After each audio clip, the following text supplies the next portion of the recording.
What's going on, guys? Welcome back to the Pegasus Lounge. So today we're going to be doing another educational video. If you're new to the channel, my name is Mason T, and I am a 20+ year business professional. I specialize in importing and product development. More importantly, I've been on all sorts of e-commerce platforms for about the 20 years, okay? So you name it, eBay, Amazon, all of the big ones, Etsy, Walmart, Newegg. Okay, so today we're going to be talking about listings, okay?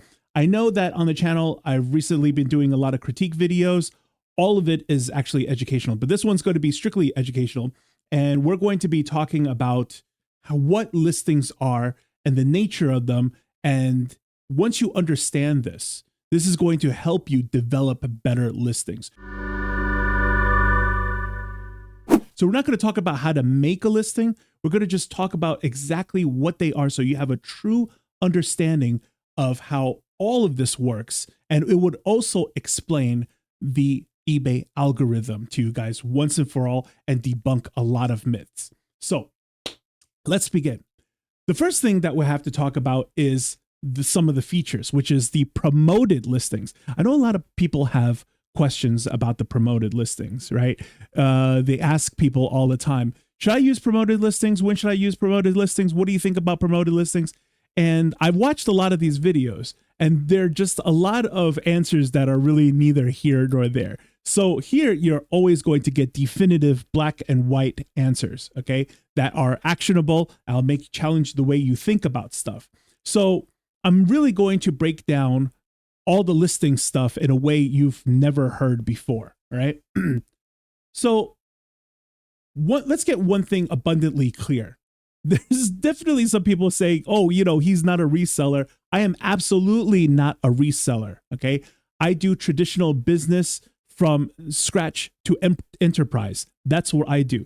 So to explain eBay reselling to me, I apologize, but for me, it's like a lemonade stand. What is there really to know? You take something and then you flip it. You take something and you flip it and then you do it over and over again.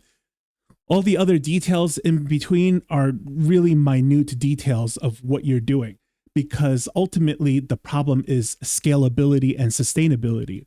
A lot of people who are ended up getting out of reselling all have the same issue. Once they realize that what's going on and where the momentum is going in this business, they realize that their work is finite and it's not worth the effort. It's not that they failed the business, it's that they're starting to wake up and understand the business. This is why the whole eBay analyzing the advice moves on to. In the further episodes of it, you'll see more and more of the contrast of how people are starting to think about where the business is going. I constantly tell you guys that you got to spend more time in the entrepreneur seat. And just because you're busy in your business doesn't mean you're building the business. You're just running something that has a lot of work involved. So let's talk about promoted listings first and understanding them. In order to do this, okay, you need to answer two questions first. Number one, in your business, whether you're a reseller or however you're currently doing eBay, do you have the margins to even support doing promoted listings? And secondly, are you nurturing the listing for some bigger picture? Because that's exactly what I do. When you think about what's happening in the YouTube conversation right now in regards to eBay, I am probably one of, if not the only, contrarian voice. So granted, I get a lot of pushback from people saying that, oh, you know, don't listen to Pegasus because, you know, that's not the only way to do business. I think you guys have got this backwards, all right? I'm trying to show you guys that eBay reselling is not the only way to do business, because eBay reselling right now is 95% of the conversation on YouTube. Isn't there something wrong with that? And then the other 4% I would say is about eBay dropshipping. And I'm the only 1% telling you guys traditional business is the way to go because it solves all of the issues. The reseller model skips into the execution steps immediately. There's still a lot of things to know and core concepts and fundamentals to know about business before you just start doing business. While in the reselling and dropshipping, people say, hey, you could just start. just grab something from home and then you could just start. And that's what puts you in this whole conundrum to begin with. And that causes people to start having a lot of anecdotal feelings that become myths. And that's why they exist. So two of the myths that we're going to debunk today is number one, the honeymoon phase, and the other one about stale listings, stagnant listings and starting to lose visibility, relisting them and all that other nonsense. Just spoiler alert, none of those things are real, okay? But in order to properly debunk them, I'm in a very tough position to do that because I'm in the position of, let's say, proving a negative, right? So if you're going to claim that aliens and UFOs are real, then you have to have evidence that they do exist. I can't present you evidence that they don't exist. You see what I'm saying? The burden of proof is on the people who claim these honeymoon things and whatever is real beyond just their beliefs. There is actually no evidence to, support what they're claiming. What I can do for you is that rather than just say, look, there's no evidence to support what they're saying, right? I will explain to you exactly how listings work from beginning to end and how the algorithm works beginning to end so that you could clearly see that these two things cannot exist at the same time. Once you understand the truth of how listings work, then the myth makes no sense, okay? First, we'll talk about the promoted listings. In order to understand promoted listings from where I am, okay, doing enterprise type business of how we use promoted listings, okay, the best thing to do is to give you a little background story about Jeff Bezos and Amazon. Initially, when Amazon started, Jeff Bezos was in the finance sector. He used to work in Wall Street. And from there, he had a lot of friends. And he pitched this idea to 60 possible investors, and only 22 of them jumped in with him. Thinking back now, they all should have jumped in with him, right? So what is the pitch? Guys, we're going to starve for the next 20 years. Okay, Jeff. And then world domination. So clearly, the other 38 of them thought that his idea was grandiose, right? And the other, 22 clearly had an extra 50,000 laying around and said, here, Jeff, take it, whatever. Okay. So he raised $1 million to go do Amazon. And the idea was this, to just don't make any money on the books, period. And why did he do this? To squeeze out the competition. It crushed Barnes and Nobles and Border Books, didn't it? So now with them out of the picture, then he has 100% of the market share now. Okay. Absolutely. Besides Barnes and Nobles and Border Books, how many mom and pop bookstores do you know still exist? Right. It's put a lot of people out of business. And then from there, they expanded to all sorts of other items as well. And from there, it crushed a whole bunch of mid-level malls and stuff. So only a few malls are still very, alive and well in the country. Most of the mid-tier malls and stuff, and a lot of department stores like Macy's and JCPenney, they're all going out of business. They're all closing down a whole bunch of branches now. So Amazon has done very well for itself in this way. So how does that apply to what we're talking about? Well, if you sell something on Amazon, initially what's going to happen is that your item is at nil on the stats. You don't even get any numbers of how it ranks. It's just dash, dash, dash, dot, dash, right? So when I put up my item on Amazon and it flips for the first time, now it starts to rank because it has sales history. You know what it ranked the first time it sold once? 1.3 million something, something, something. So it's way, way, way at the bottom of the barrel of the catalog. But then when it sold the second time, now it's at 700,000. This sells again, it's at 500,000. And then it slowly starts climbing up until we're at, 250 to 50, like whatever. Okay. And when you're in that nice spot up there, you have enough organic traffic, to constantly get a lot of views, and then you're going to get a lot of sales that way, right? Views don't guarantee sales, but they definitely increase the likelihood of stuff. But the thing is that if your listing isn't getting sales, you never deserved that spot to begin with. So there's actually an ongoing cycle of progress and positivity. So it just keeps better and better. Good begets good. Positive begets positive. Success begets more success. That's how it works. So the issue is, how do we get past the invisible stage quickly, right? Well, first, a couple of things. You're going to pay for the clicks. That's why on Amazon, they're called PPC campaigns, pay-per-clicks.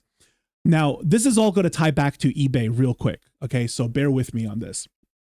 The idea is that we're going to pay for the clicks first and then try to convert as many sales as we can in the meantime.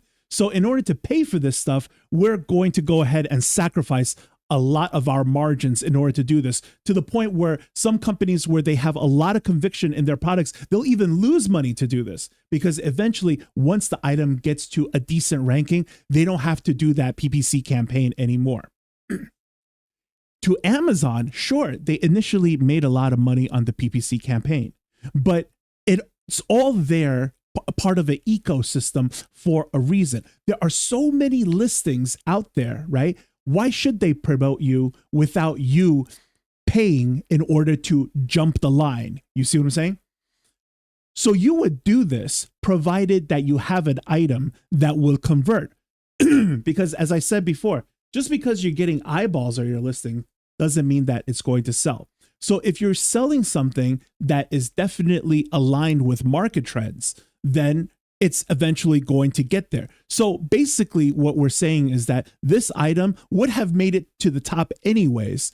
The whole point of the PPC is to just get it a boost to hurry up and get there. Because as a business, time is of the essence, because nobody ever bought back a second of time, right? So therefore, it's okay to take that sacrifice first, because eventually it's going to be rolling sales.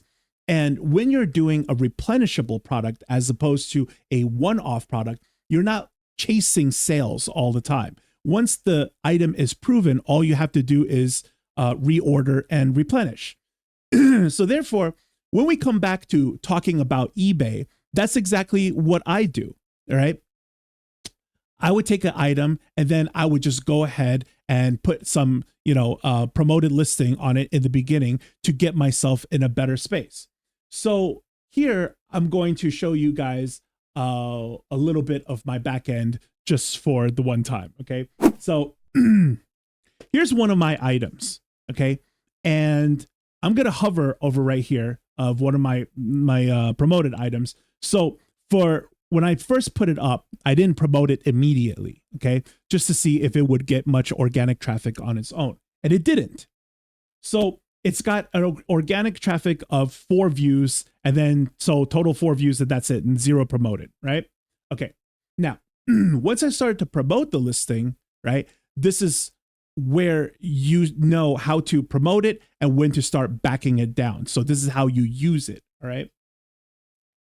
As of January of 2024, I've been promoting this thing for a while, and therefore it's getting a lot more organic traffic of its own because I've gotten a lot of sales through the promoted traffic. You see what I'm saying? So this is the part where it starts to get really tight, okay? I have 193 organic traffic and 207 promoted traffic. So still more promoted than organic. But as we hover to over here, where it says July of 2024, okay, then it is 174 to 164. So what is that? What is happening right now? I'm getting more organic traffic than I am promoted traffic. So if I was promoting this thing, right, at say like, I don't know, 9, you know what? Let me see, show you guys just a little bit. Okay. So you can see on the back side over here, right? General promoted some of my stuff. It says your ad rate 9%, suggested ad rate 6.3%, but I gave it 9% anyways because I don't want to wait for that one. And I just want it, get it really, really high up there and then just, get the ball rolling. That's the point.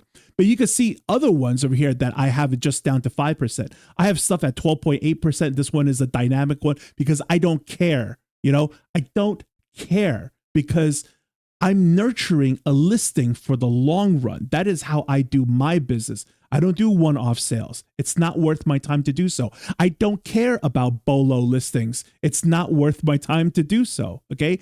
An item can sell for 50 times the value, which would be the equivalent of 50 sales to me, right? So if an item sells 50x, like whatever the value is, put it that way, right?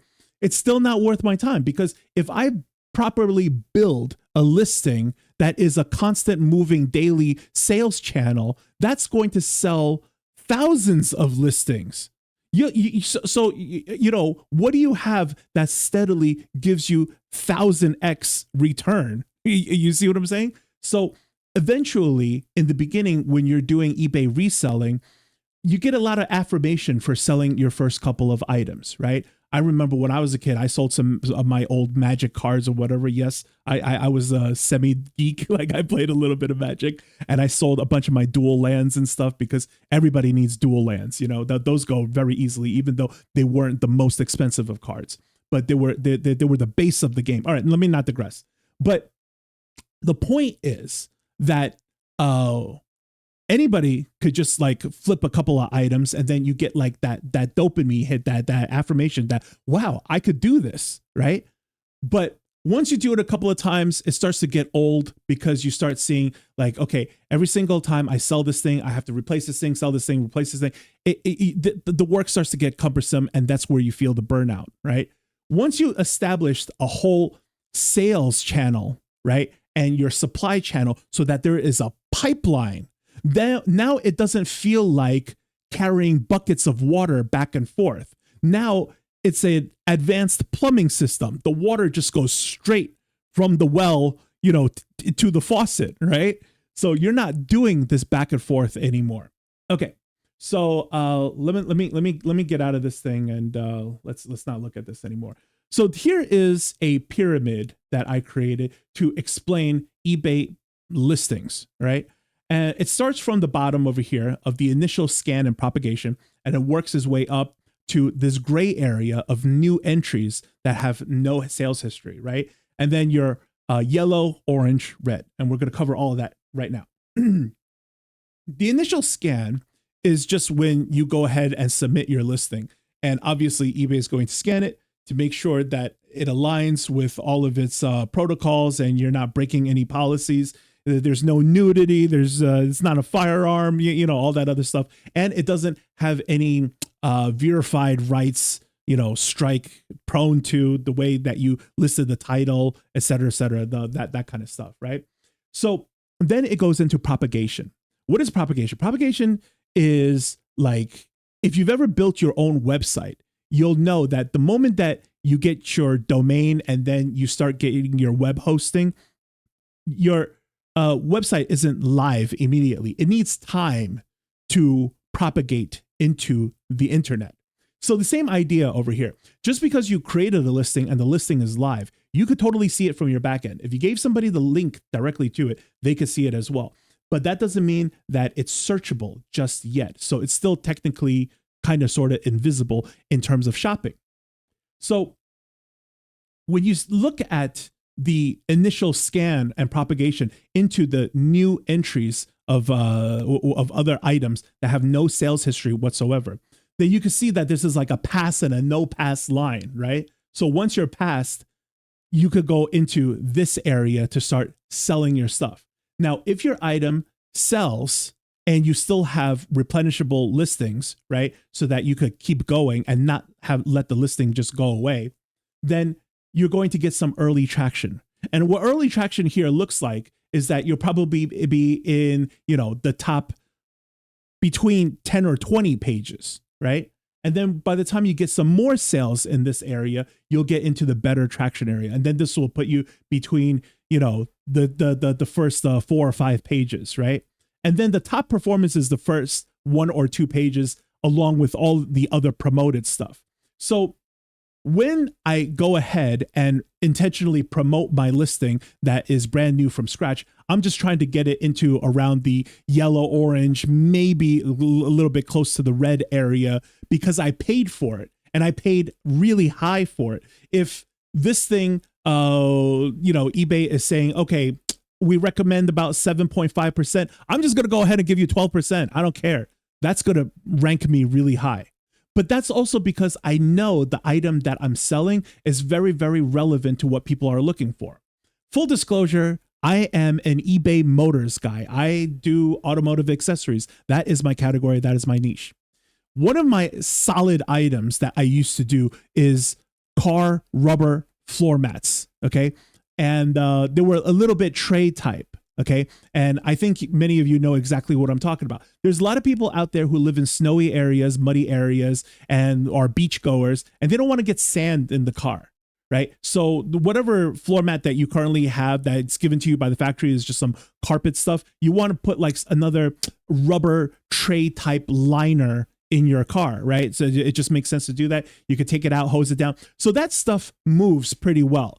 People are not really particularly looking for any kind of name brand. As long as what they receive is of reasonable quantity, it goes on the floor. I put my feet on it.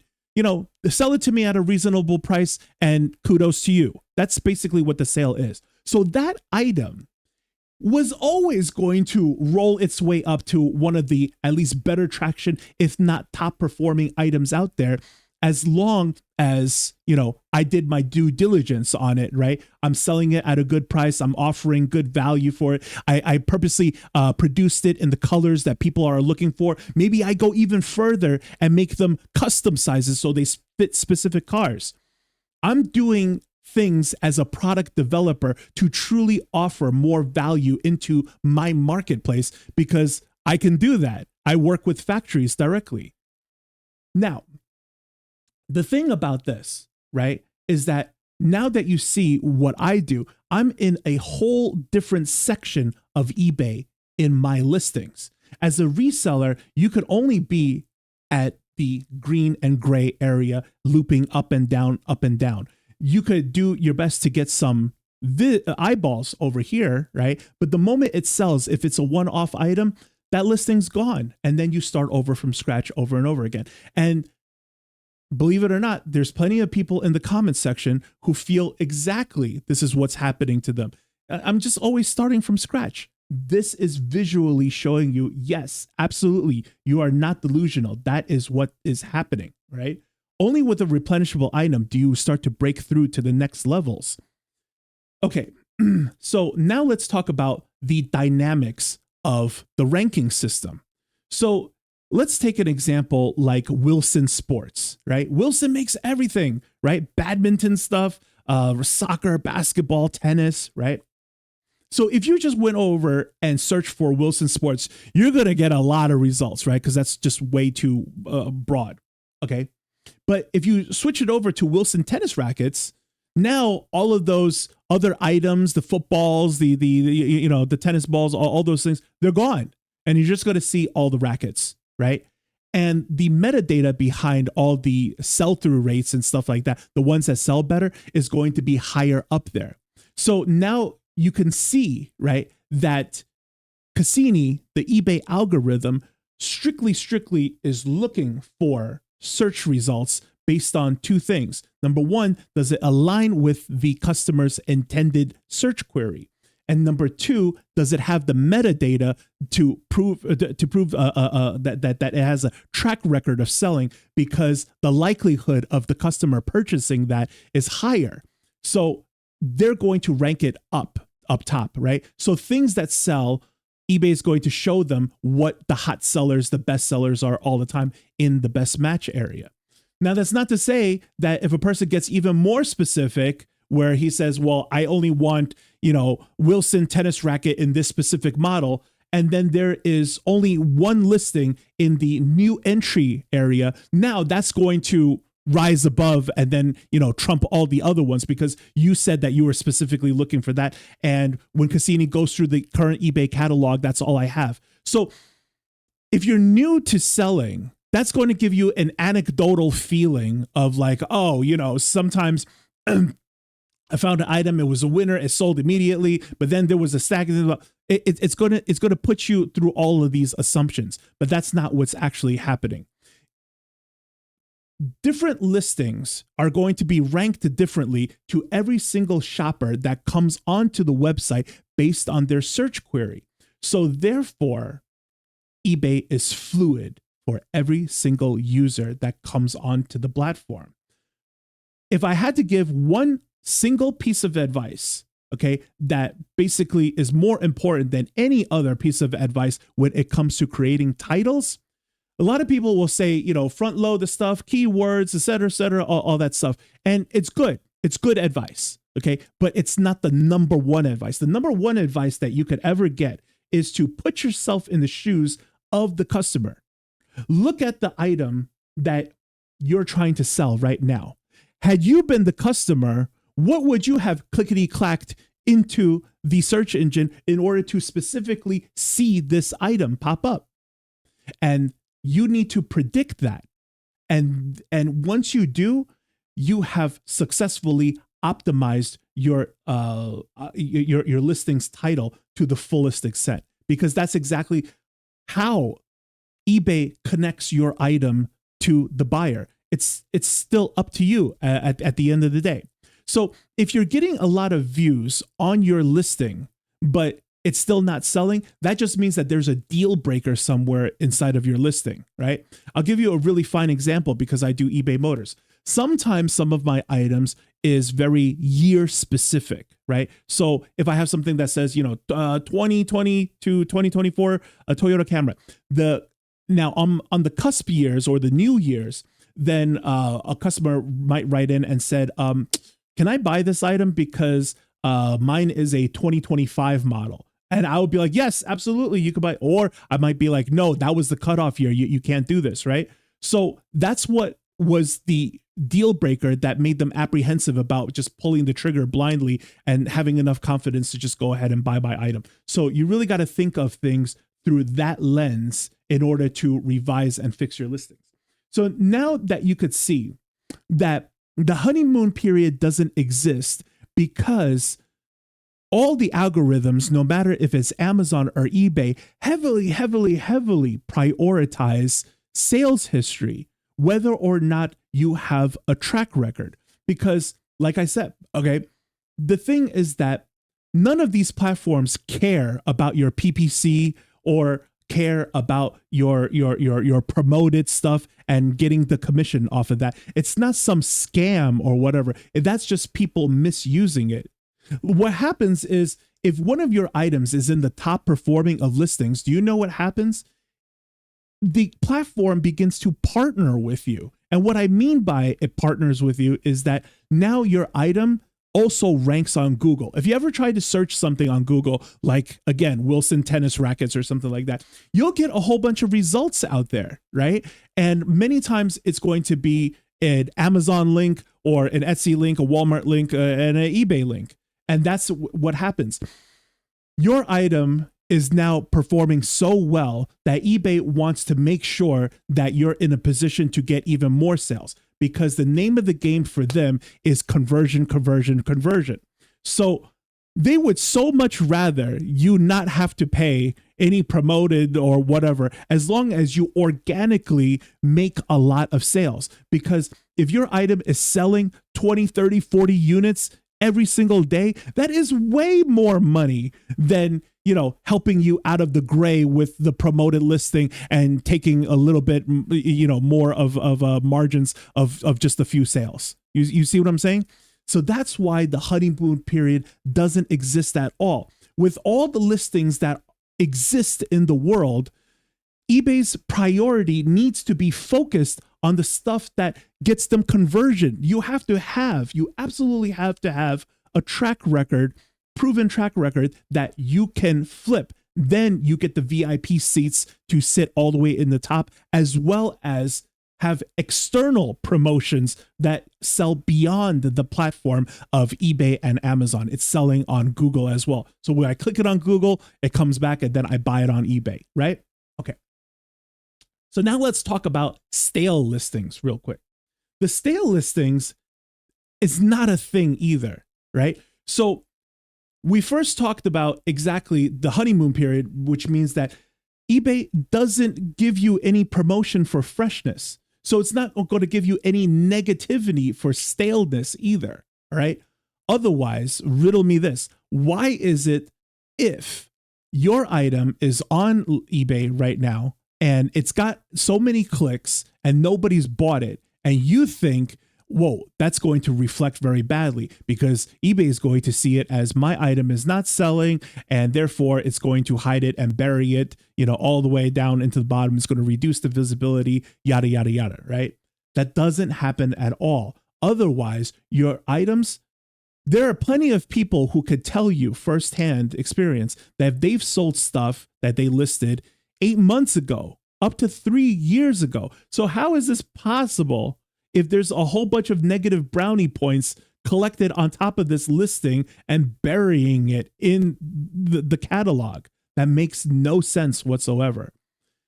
How does it make any sense that when you revise the listing, if you do a minimal revision, like I lowered it by a penny, right? It doesn't do anything. But the moment that you go ahead and then change the title so that it aligns more with the trends, what are trends really? Okay, what are trends? What are keywords? If you reverse engineer the definition of what it means, it boils down to how people are searching for stuff and what most people are searching for. That's what a trend is, right? So bell bottoms are in. A lot of people are searching for, but it's like that, right? Bell bottoms are absolutely not in. I'm aware of that. That's just a stupid example. Now, when you talk about the stale listings, right? It is absolutely possible for you to submit gibberish to eBay. They'll let you submit that. You could write typos. You could write incoherent things. And what's going to happen? You're going to have no visibility exactly where you are. But the moment you change something so that aligns more with the way that customers are interacting with the website, you're going to have more eyeballs. Ta-da! You know what I mean? Case closed. Myth busted. So my point is that once you understand exactly how these listings work and what's happening on the back end, and that the algorithm is really not as involved in the areas that you think it is. It's not promoting stuff and it's not demoting stuff either.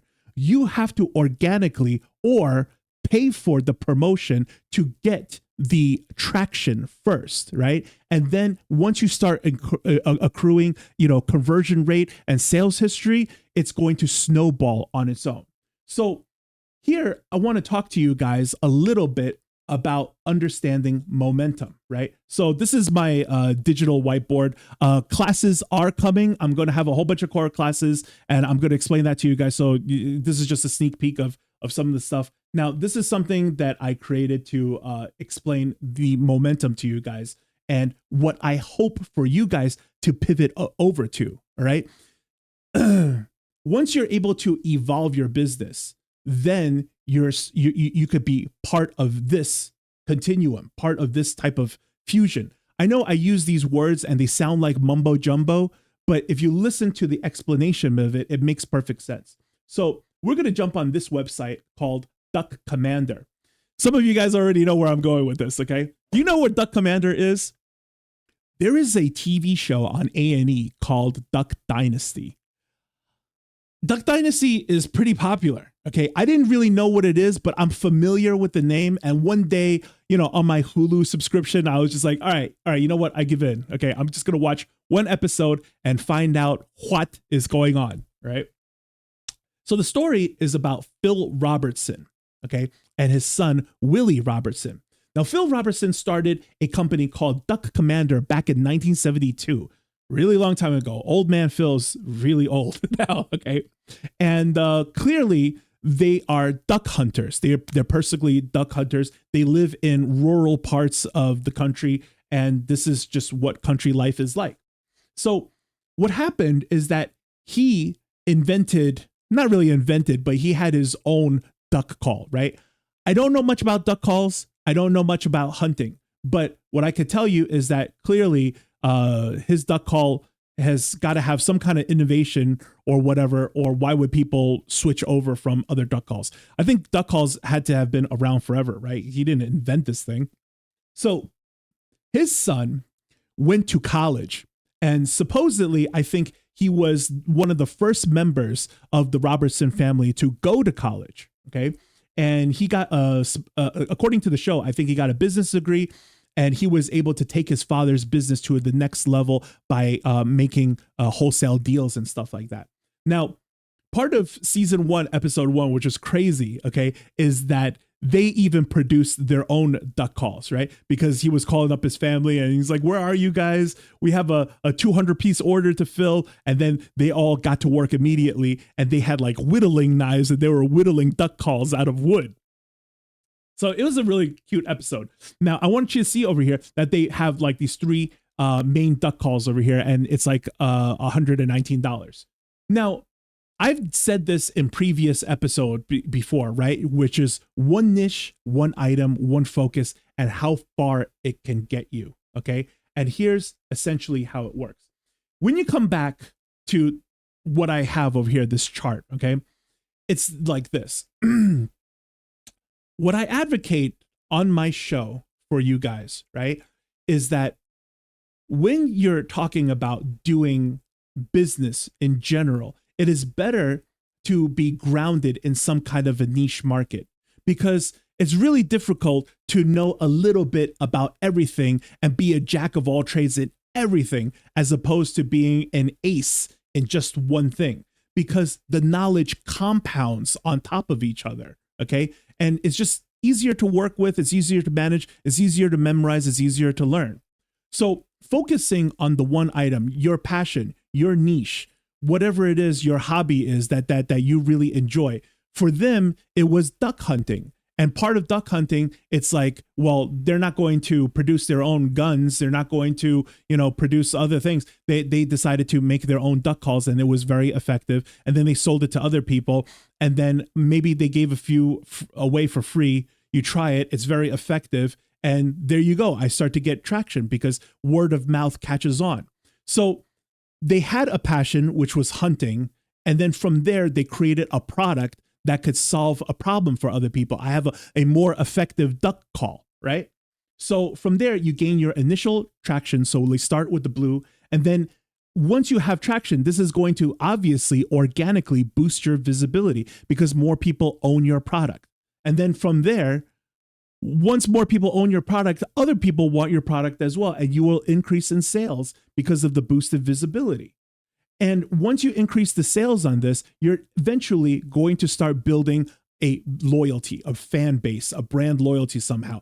People are going to start seeing, right, that, Toshiba, Sanyo, Panasonic, Sony, it wasn't just a nonsense brand in the beginning. It's starting to become more and more of a household name. So once you start building this, it's going to expand opportunities for you. And for them, A&E noticed that his whole family had a really colorful personality and decided to build a whole show around it. So after they built the show, of course, the business is going to boom, and that's going to gain them more traction, into more visibility, into more sales, and build an even bigger following. And that will expand to even more opportunities. So now I'm sure you've probably seen the guys from Duck Dynasty promote other items as well with, in their sponsorships and stuff, right? There's definitely other companies sponsoring them to make commercials and talk about other stuff as well. And from there, their popularity grows even more, gaining more traction, right? More visibility. So this is what I'm talking about, that snowball fusion, success begets more success effect. And that's what I feel as if people are kind of missing out on when you're just doing eBay reselling, right? What you should be doing is from the get-go, try to develop your resellable product, right? So that you could retain that little bit amount of success, so that you could go from the gray area into the yellow area, and then who knows what's going to happen from there. I'm not saying that everybody who does like their one niche, one passion project or whatever is going to end up on a TV show. No, absolutely not. But I still do believe that had Phil Robertson and Willie Robertson not had the TV show, they would still have success in business because of the core fundamentals understandings that he went to college for, and then he was able to land the initial wholesale deals and to get those big orders of 200 duck calls at once, you know, forcing his uncles and cousins or whatever to quickly start whittling away, right? That's why I do a lot of these other videos. Not everything can be covered in one video, you know? For example, the first rule of any business is to identify your buyer or know your audience, right? Another thing about business is to understand opportunity cost. When I did the analyzing eBay advice about opportunity cost, there was a lot of people who thought I was talking about a business model and didn't even understand the term opportunity because they never even heard of it. And that's really alarming, right? Because again, 95% of the voice right now on YouTube is talking about eBay reselling, and there's a lot of fundamentals, core values of things that are just skipped over and then just jumped into the execution because people really want to make money immediately. In no way, shape, or form is what I'm talking about or eBay reselling an easy button. Not at all, okay? But one is that like you lay down the groundwork and then it contributes to the sustainability and growth of tomorrow. And the other one kind of stops the moment that you stop. And that's the real big difference between these two primary ways of doing business, okay? Anyways, guys, that's the video. Let me know if you guys enjoyed it. And if you learned something, please consider subscribing. As always, I'll see you guys in the next. Take care, everyone.